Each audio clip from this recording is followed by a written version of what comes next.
Hey there, fantastic humans. My guest this week is Hannah Austin. Hannah is a highly sought after corporate leader and management professional, specializing in the management and prevention of burnout for professionals. As the CEO and founder of SheShatters LLC, Hannah draws on her experience consulting and coaching corporate leaders to provide employees at the mid to high point of their careers with the support they need to burn brightly without burning out.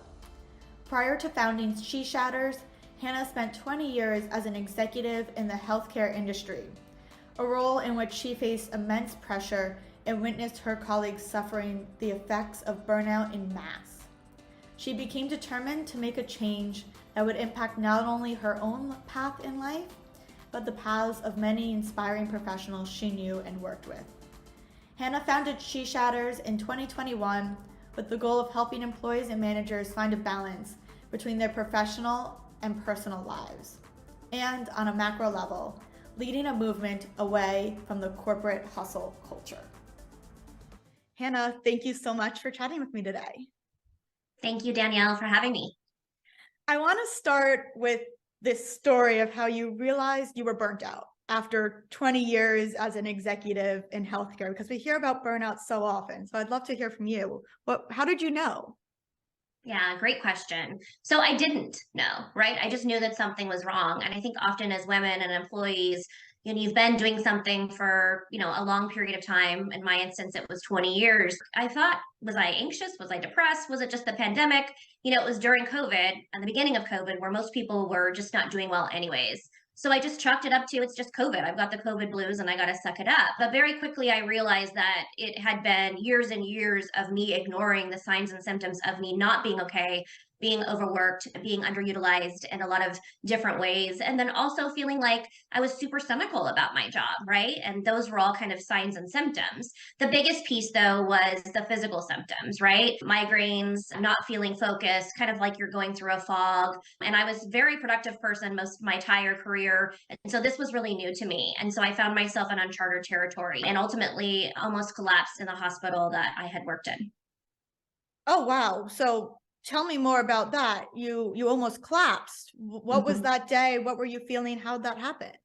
Yeah, so a couple months before near collapse in one of the hospitals I worked in, I was experiencing very, very dark thoughts, Danielle. And you know me, I'm a super energetic and excited person and generally happy person.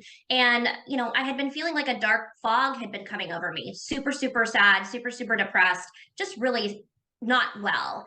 And I had basically started crying on my bathroom floor. I had to get to a Zoom meeting in like 20 minutes. And I had these dark thoughts of, I want my life to end.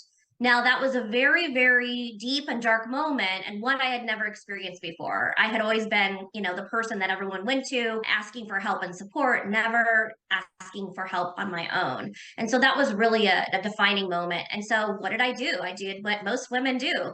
I dried my tears. I picked myself up at the bathroom floor. I put on my makeup, and I'm on the Zoom stage 20 minutes later. And I didn't tell anyone what was happening to me. Fast forward to a couple months later, I actually was near collapsed. I drove myself to the emergency room and was basically admitted there until they basically said, "What are you doing? You're working yourself to death. It is just a job. You need to take stock in what's going on with you, set some boundaries, or you need to take a leave of absence." And at that moment, I decided that I was going to retire or leave my job in order to save myself. Wow.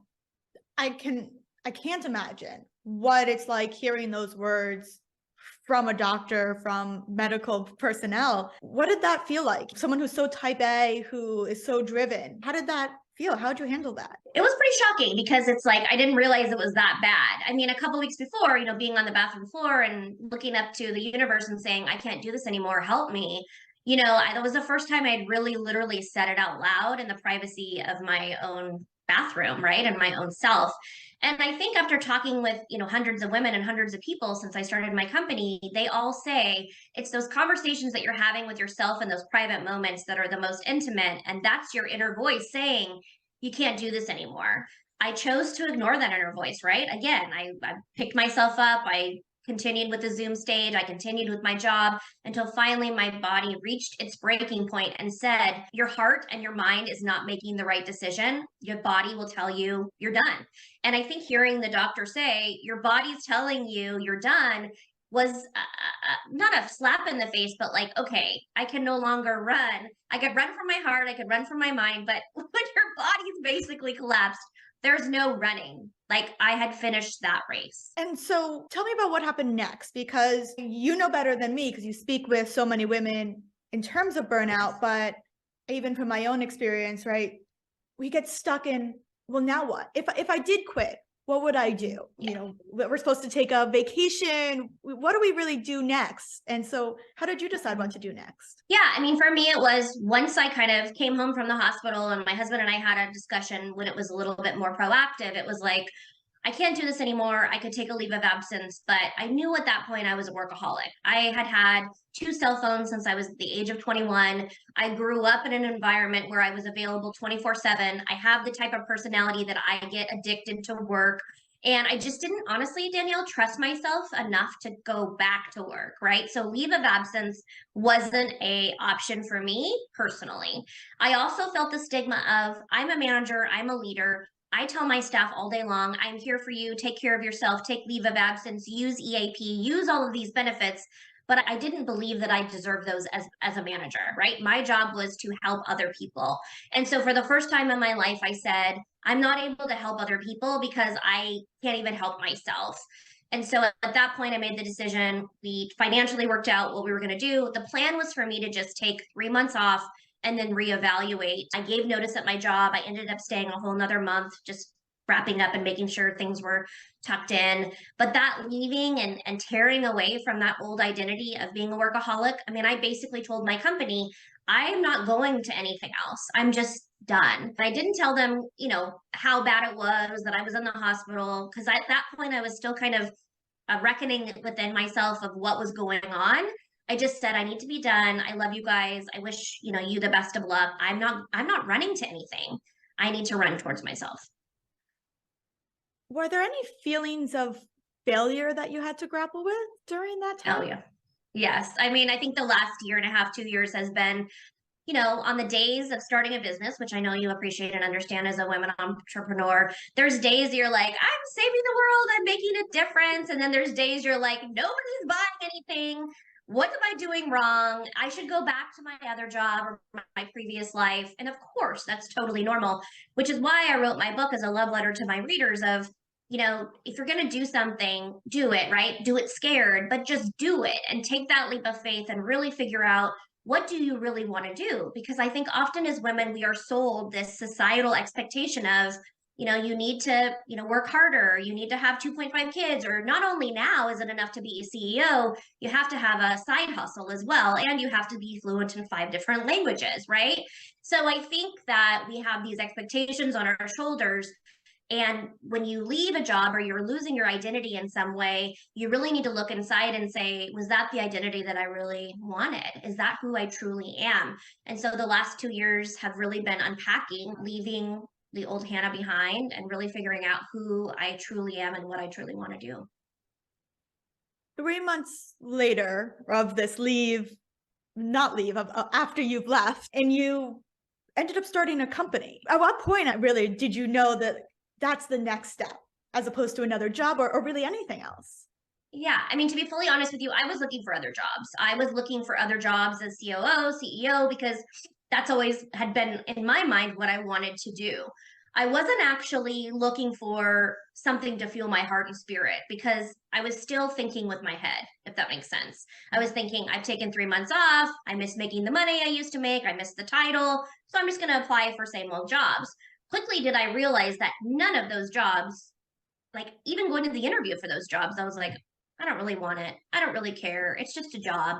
And that was like, why would I take another job that I just don't feel invested in? So at that point, I had to do some self discovery as to what do I really want? And I started asking people in my life, how would you describe me in 3 words? What do you think I'd be good at? What is something that you've always dreamed for me? And hearing their feedback and then looking at, myself intrinsically to say, does that fit? if I tried that on working for a not-for-profit or making a difference, no matter what answer someone gave me, the answer that I checked within myself was really about giving back, making a difference, sharing my story, and making someone's life better.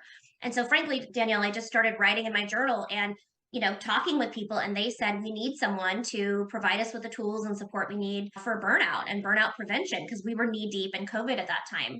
So I just slowly started making little products. I created a toolkit. They said you need to start a podcast. I started a podcast quickly. We were internationally listened to. And so all of these things along the way were just these little seeds planting and me, frankly, just experimenting. Is this going to work? And are people going to be interested? And is this a movement that people are interested in being a part of? That's really incredible to hear how you married the intrinsic and the extrinsic, because you know how big I am on intrinsic motivation and listening to the self. And it takes a little bit of practice to really listen to yourself and to understand, is this fear coming from my head? Is this dread coming from my gut? And what is the difference? What inspired you to turn to others while listening to yourself? Was there sort of a moment where you said, you know, it'd be really helpful if someone else's perspective was here? Actually, it was a recommendation. I had hired a career coach because I thought, oh, there's something wrong with me. I don't want to be a CEO of a dermatology company. That should be good enough. Why don't I want to? And so I hired a career coach to like buff up my resume and help me journey and discover what I wanted to do. And she said, hey, why don't you do this exercise? So she gave me 3 or 4 questions. I sent it off to, community of family and friends. And it was, I thought, oh, no one's going to fill this out. I mean, everyone's so busy. Who knows when I'm going to get back? And the answers that I got back, I was like, oh my gosh, it was like receiving love letters, right? From people who really care about you. And I was like, okay, I never really thought of myself as this or XYZ, or it takes a big leap. And one of the words that kept coming up when I asked those 3 words to describe me, the one of the words that kept coming up was brave. And I thought to myself, brave? I don't really consider myself as brave. But I asked one of the people who responded to that, and they said, you're the bravest person I know. To literally leave a job and not running to anything else.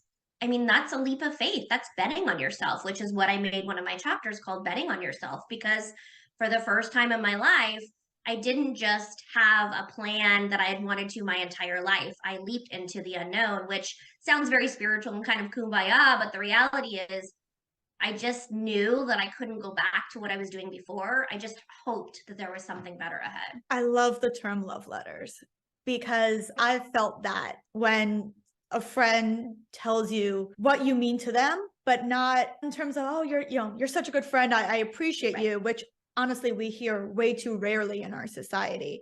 Yes. But I've had friends say to me, you're the person I go to when I need that optimism, when I need to be reminded that it's going to be okay and I can do it. That means the world to me. Like, wow, that I can be that for someone is just everything. And it's such a shame that we don't hear that more. And then we don't just naturally tell each other, hey, this is how you make me feel. Yes. Because it bonds us and it lifts people out. It does. And I think it also validates, like, you did make the right decision. I mean, I still have those letters and I still read them, like on my darkest day as a CEO and being like, am I going to make it this month? What's going to happen? I look at that and I focus on the word brave. And I think about, okay, maybe today I'm not going to believe in myself as much as I could, but I have those people that are believing in me. And frankly, that's everything. I think you do need the external and internal validation. I know I do. It's definitely a mix. Yes. Especially in the moments that are really hard. I don't want to say you can only believe in yourself so much, but we always need a little bit of we're reaching the goal in addition to I believe I can reach the goal. Yes. So I want to now get to, we're in 2023 and in 2021 you started SheShatters. So I'm going to say almost 2 years ago. Mm-hmm. And in that time you've started a company, written a book, and started a podcast. Yes. Which I am familiar with that too. That is my exact path. There you go. Yes. So I can say from my perspective, I am working longer and harder than I ever did in any corporate job. But I would hope for you, as it is for me, I don't feel that same sense of negativity, whether it was burnout, whether it was dread, whatever it is. Why is that? Why don't we feel that? I think it's all about being lit up from the inside out. I mean, in my book, Hello Head Meet Heart, I dedicated the book to all of those fire starters out there. And what I mean by that is those people that you are surrounding yourself with, or women like you who I've met who just reignite that flame within you, that you're like, okay, the world can be different. I can choose to make it a beautiful place.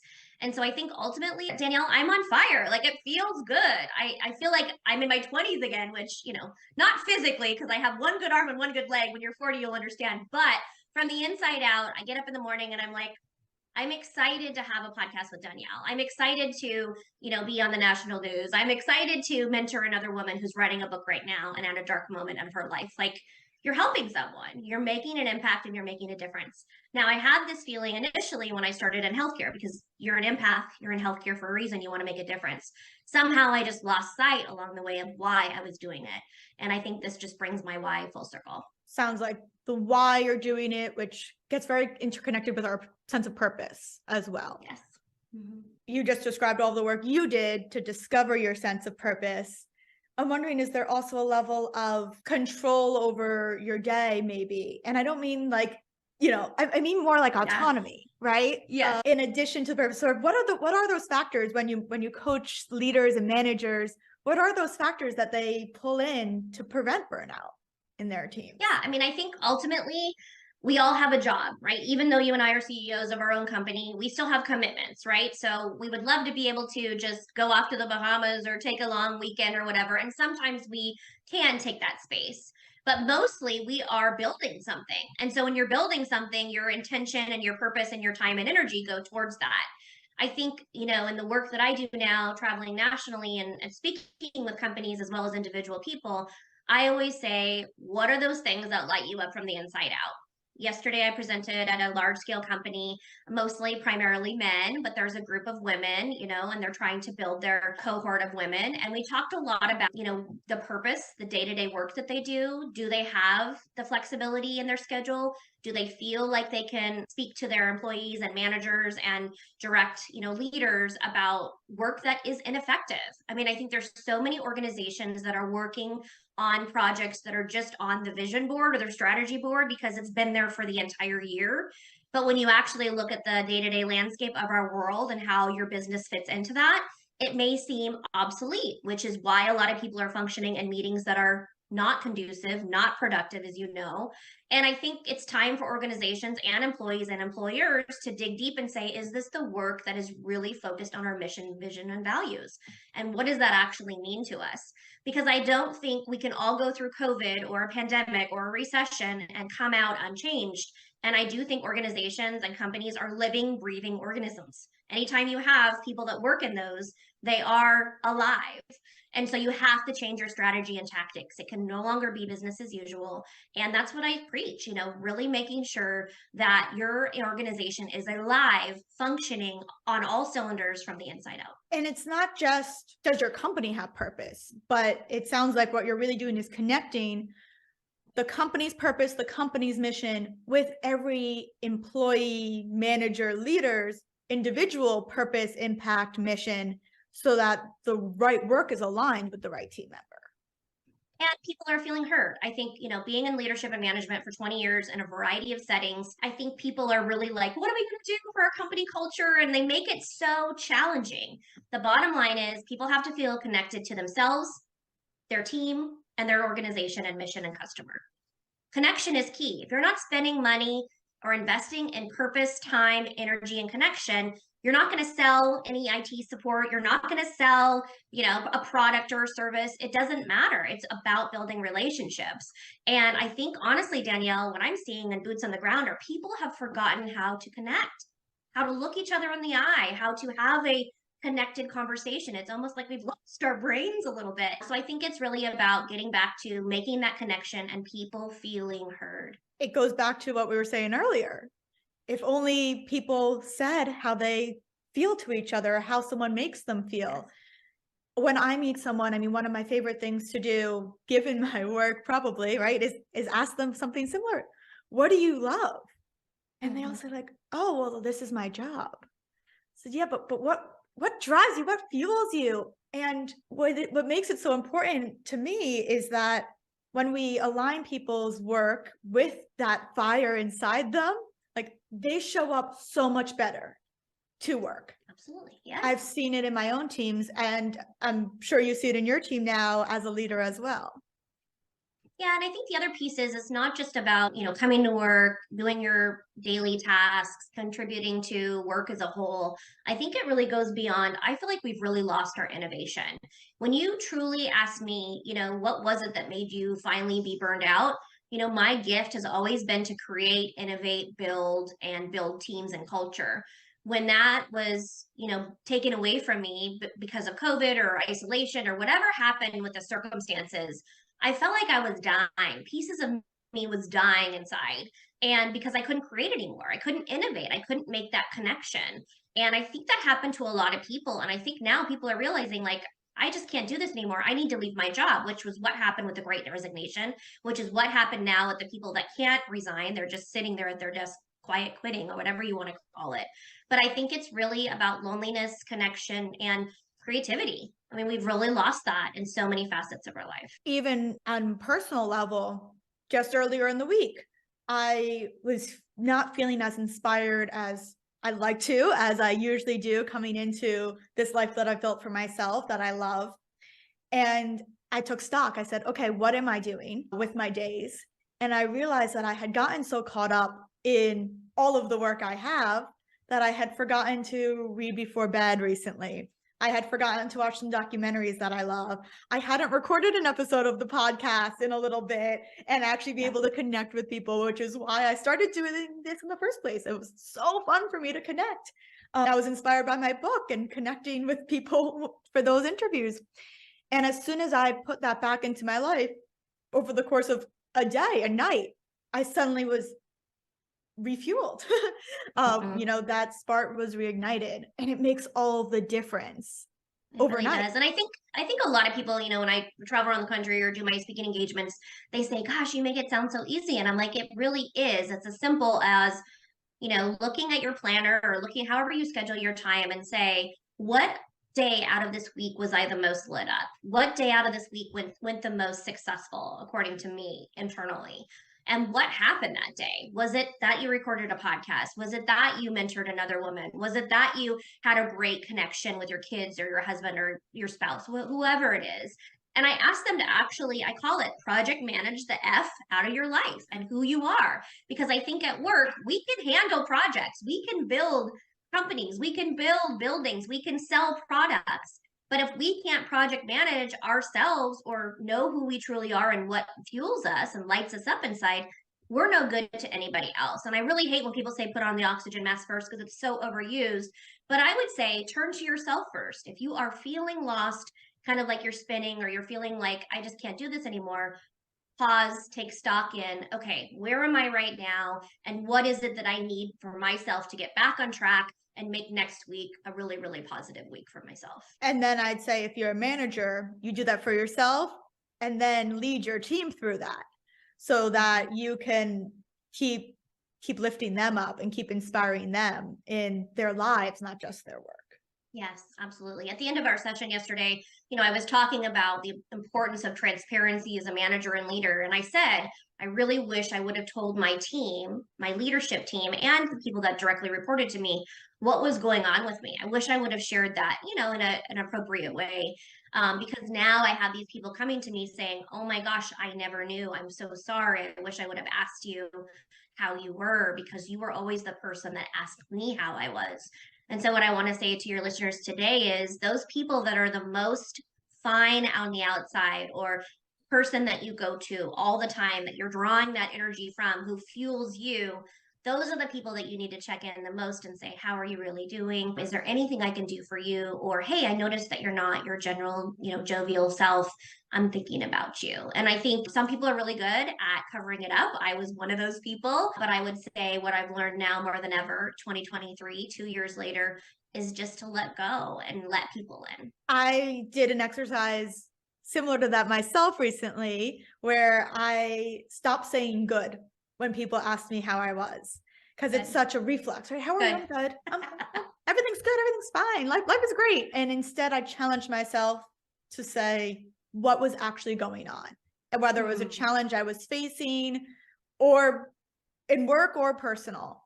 And it was astonishing to me how deeply and instantly I was able to connect with people. I sat at a dinner and I said, well, I'm, really working on my sales funnel, that sales is a whole new thing for me. And he said, oh my God, I spent my career in sales, tell me what's going on. Let's go over the pitch. How does it work for you? And we were in this group dinner and the two of us just deeply connected. And it was beyond being helpful for my business, just re-inspiring for both of us. And now I have a new friend instead of, I sat next to them at dinner once. Exactly. Yeah. And it's opening the door, right? There's a million ways to go through a door, but it's, have to open the door a little bit. And it's sometimes if you're the person that opens the door a crack, it gives the other person the courage to do the same. And so I like to say I'm a door opener, right? Like I'm a bellwoman because I do try to crack open that door and say, how are you? And here, I'm not great today, right? I was supposed to come to this presentation. The woman asked me, how's your day going? I said, not great. I was supposed to come to this presentation this morning. I bought a cute dress and then I put on my nylons and already ran them. Right. So then I had to go back so we had this like long story and we giggled about it. It was just fun. It was a moment of connection. And then that cheers you up for the day. Right. It's not like, oh, I, just ran my nylons and I'm hating my day and I've got to get through this speaking engagement. It's like, no, let's laugh, let's joke, and let's just approach the day in a different way. You're right. It's as simple as that, sharing what really happened. My morning has not been perfect, quite frankly. Exactly. So I want to pivot a little bit to your book because it is such an exciting book. I know it's available now. You talked a little bit about what inspired you to write it, but I'm curious, tell us a little bit more about that moment where you said, this is really what I have to do next on my journey. Yeah, thank you for the question. So yes, the book is out on Amazon, discounted to 99 cents, so we can make it affordable for all women and people. And it's been going really well. I was inspired basically to write the book based on my bathroom floor moment, right? Being in my darkest moment. And I didn't want that for someone else. I wanted a resource or something comforting for someone to go through and go to and say, I need next steps, right? I think there's a lot of self-help books out there that don't really help. They have very high level, this is anxiety, this is depression, but nobody says like, how do you actually get out of the funk? What steps do you take and what do you do?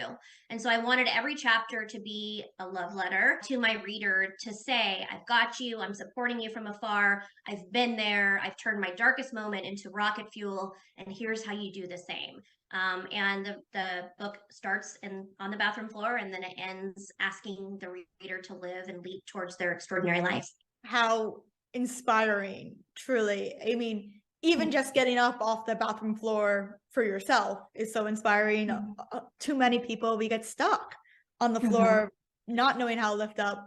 Now people can use your book and, sit on the bathroom floor and read it if they need. But you're absolutely right. As a lover of the genre myself, the theory is great, but I actually mentioned this in my book. There is another theory that says that just knowing the information doesn't allow us to make a change in our lives. Yes. And so we need people to bridge that gap, and we need books to help bridge that gap, and we need connection and friends and mentors and career coaches to bridge that gap as well, to actually put what we know into practice. Absolutely. And I know you interviewed a lot of people for the book. What did you learn from all of these women? And it is mostly women you interviewed. Is that correct? It's actually half and half, to be honest with you. It turned out to be women, as did with my company, but the surprises truly have been the men that I've interacted with and the vulnerability that they've showed and wanted to be involved in and share their stories. So I wanted to make it obviously gender neutral. We actually have a story in the identity chapter, which is about a colleague of mine that I've known several years in healthcare who was formerly a woman and now has transitioned to a man. And so it's a really deep, in-depth discussion around identity and what does identity mean, whether it's loss of job, losing your family member, losing who you truly are, and stepping into the body that you're born to live in. So that was kind of an inspiring story. But I would say, the thing that sets this book apart is I'm asking the reader to come along on a journey with me, and I'm asking them to allow me to come along the journey with them, and asking them really in-depth questions to examine for themselves and do exercises actually in the book. So it's kind of like a workbook, love letter, and then at the end, it's really a call to action of, what are you going to do with this life of yours? And are you going to live in black and white land, kind of Pleasantville, or are you going to choose a colorful life? So You don't have to convince me on the colorful life. Love Well, you colors. can tell from my outfit and obviously the color of my book, like it doesn't get any more colorful, right? So Yes. As I'm looking out the window during our discussion, and I just see a haze of beige of all of the brick buildings and yeah, the dark gray streets. Color breathes life into us it does. as we breathe life into ourselves. And what I love about your book is how it's not necessarily about burnout, right? You've switched it into opportunity. Yes. Why was that important to you? Yeah, I mean, I think for me, the book started out as, honestly, I wish people could see like the initial, it was basically a journal of like me having conversations with myself in a journal, right? It was just ramblings. And it was my darkest, most innermost thoughts. And as I started talking with women initially and saying, like, I'm writing this book, I'm going to name it Conversations with Myself because it's so intimate. What do you think about that? And then women just started saying, well, tell me about it. And then they started telling me their stories. And then I thought to myself, my whole entire life, I feel like I've really moved up the ranks by myself. I mean, obviously, I had women that supported me and different things like that, but it was a very lonely kind of propelling, right? And so, what I really wanted to do with this was I wanted to take all the learnings that I had had in the past and I wanted to bring women closer to me and I wanted to hear their stories and I wanted to feel that connection because I didn't feel like, as an author, that I could preach connection and leadership and support and creativity if I wasn't living and breathing it myself. I needed to be truly authentic.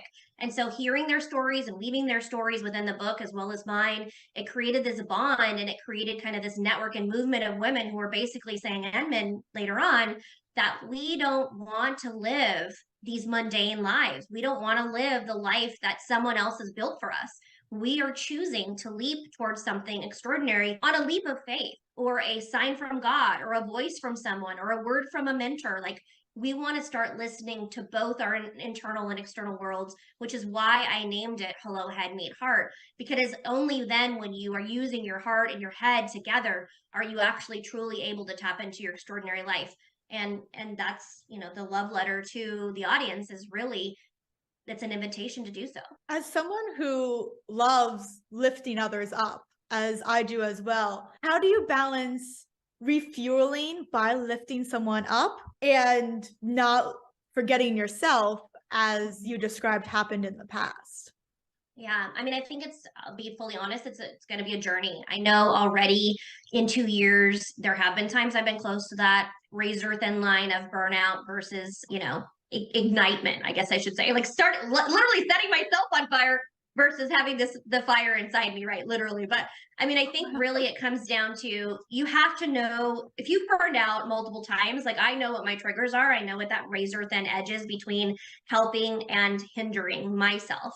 And for me, it's, caring and being present for someone as they're going through their metamorphosis, their change, their evolution. But you cannot care more than that person cares, right? So it's really making sure you're giving people the tools and handing them the tools and supporting them in the passenger seat, but I'm bringing snacks, is what I say. You're the driver of your life, but I'll be a passenger and I'll bring snacks, whatever you want. But so for me, it's not taking on that, right? Just being supportive, being there as a safety net, but not jumping into the fire with them. And so boundary setting, taking stock, knowing my triggers, when I'm on a coaching call or in a coaching meeting, I have a notebook or a visual that says, respect your space, respect mine, lead with an open heart, lead with an open mind, but, save that energy for yourself. And I think it's just going to be a constant reminder for me. It's going to be one of those things I'm going to need to work on my entire life. I absolutely resonate with that. I'm still learning my triggers as well and wondering, I feel so good lifting my friend up, or even just lifting up a random person who I passed who looks like they could just use someone to say, hey, I don't know what you're going through, but it'll be okay. It always gets better. Yes. And not ignoring myself and Yes. also asking for help when I need it, which is one of the hardest things to do. I think no matter who you are, I know there's a lot of talk about the bias in genders and asking for help, but I mean, do you see that in your work? Is a big difference in gender? Gosh. Every day. I mean, again, the men me, to be honest, I thought I was, very SheShatters and very female focused. One of my first clients was a male physician who I had known, and he said, I can't talk to anybody else, but I trust you. I need help. And I was like, wow, this is like, one of the lead physicians in this company. Like, I can't believe he needs me. I'm here. I'll help you. But I think really it comes down to, in order to ask for help, you have to be vulnerable. You have to say, I'm not okay. Or you have to slowly tiptoe and say, hey, I really like how you did XYZ. Can I shadow you? I mean, there's different ways of saying that you need help. And I really, give tools to people and organizations, tangible tools for people to say, you don't have to say, I'm on the bathroom floor and wanting to commit suicide to ask for help. You can say, gosh, I'm really stuck with this project. Danielle, I saw you do XYZ, or Danielle, you're really good at this. Would you mind if I shadow you? Or, hey, could we go to coffee and I pick your brain?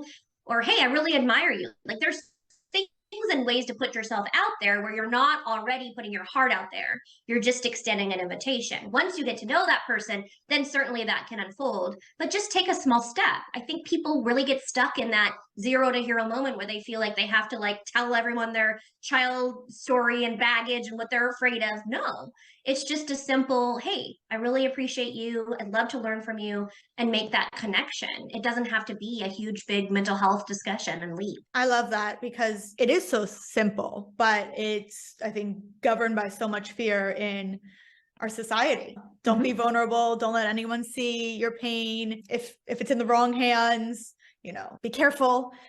And so, I mean, it sounds like, and I'll let you say, but the thing we need to burn brightly without burning out, and I'll use your phrase, burn brightly without burning out. I love it so much, is to understand ourselves and also to connect and to remember who we are and be aligning our lives, whether that's in work or personal, to who we are. Yeah, I mean, I think you said it really well. And I think it's also lean into that fear. One of my favorite chapters in the book, and I'm not going to give it away because everyone's got to get it, but is really about learning how to ride the fear. For me, I have always stopped against the fear, gone around it in different ways, tried to figure it out. A lot of us have control issues. We're like, okay, if we can't do that, we're going to make it happen. Like, we're so headstrong.